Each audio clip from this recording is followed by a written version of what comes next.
A rat will do a lot of gross things, but he will not fuck a dead rat. It wouldn't even occur to him.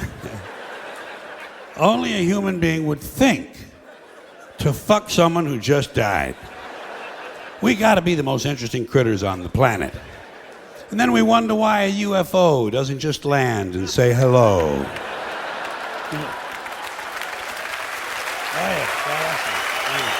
Oh.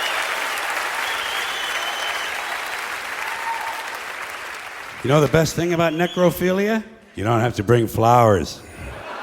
Yeah, usually they're already there. Isn't that nice? It's nice. It's convenient. Human beings will do anything. Anything. I am convinced. That's why when all those beheadings started in Iraq, didn't bother me. I took it right in stride. A lot of people here were horrified. Ah, beheadings, beheadings. What, are you fucking surprised? Just one more form of extreme human behavior. Besides, who cares about some mercenary civilian contractor from Oklahoma who gets his head cut off? Fuck him. Fuck him. Hey, Jack, you don't want to get your head cut off? Stay the fuck in Oklahoma. Stay the fuck in Oklahoma.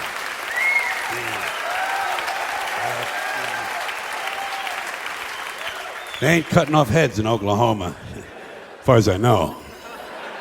But I do know this. You strap on a gun and go strutting around some other man's country, you better be ready for some action, Jack. You better be ready for some action. People are touchy about that sort of thing. And let me ask you this while I have you good, clean Americans here. This is a moral question, not rhetorical. I'm looking for the answer. What is the moral difference between cutting off one guy's head, or 2, or 3, or 5, or 10, and dropping a big bomb on the hospital and killing a whole bunch of sick kids?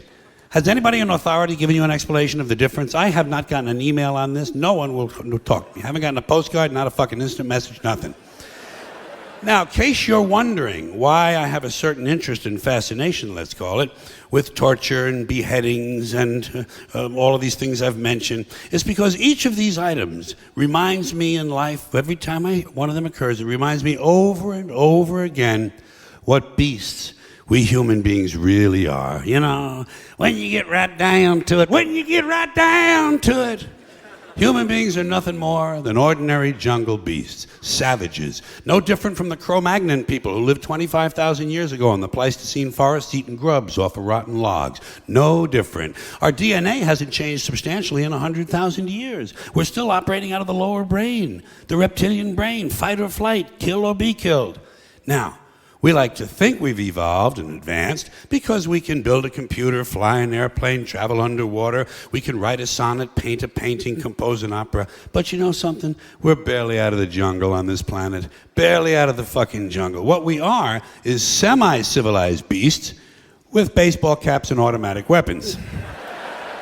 And this civilization of ours that we're so proud of, this civilization with its so-called civilized behavior, you ever stop and realize how fragile all this is? How fragile the whole structure, how easily it could all just break right down? Just break right down. Wouldn't take much.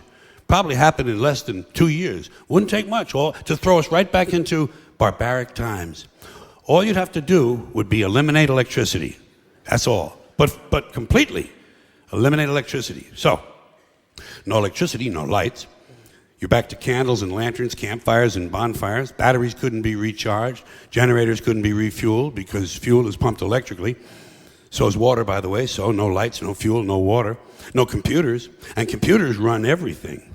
And among the many things computers run and that operate on electricity are all of these security systems in all of our jails and prisons and nut houses.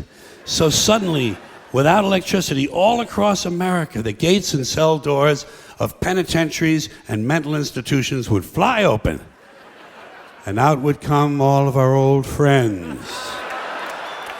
The ones who've been away at camp, Serial killers, mass murderers, felony rapists, armed robbers, carjackers, home invaders, thieves, burglars, kidnappers, sadists, pedophiles, sexual predators, pimps, pushers, pornographers, speed freaks, crackheads, sick, junkies, all the ethnic street gangs, black, Spanish, and Asian gangs, Japanese yakuza, Russian mafia, neo-Nazis, white supremacists, Sicilian hitmen, Italian mobsters, Jamaican and Colombian drug gangs. And those are just the ones we caught.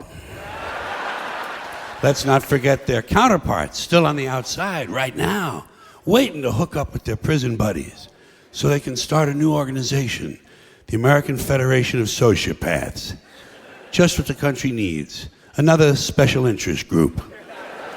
8 to 10 million of them there'd be, counting all the parolees and all the probationers and the ones who've never been caught. 8 to 10 million bitter, angry, violent, sexually hyperactive alpha males with nothing to do. No hobbies, no medications, no scruples. Just a bunch of bad guys looking for a good time. Maybe dropping by your house. Hi, hope we're not intruding. Got any beer? Oh, good. Well, I got about 1,400 really thirsty guys here. How about women? Got any women? Oh, just your wife, huh? Well, I think we can make that work. Now, boys, there's a lady here, so I want you to mind your manners and wait your turn. Police wouldn't help you. They'd be gone at the first sign of trouble. They'd be home protecting their own families. So would the Army and the National Guard. You'd be alone. You'd be on your own. You'd be SOL and JWF. Shit out of luck and jolly well fucked. Shit out of luck and jolly well fucked. After a couple of years of living like that, beheadings would be the least of your problems. People would be lining up to be beheaded. So let's get back to suicide, which now seems like a reasonable alternative.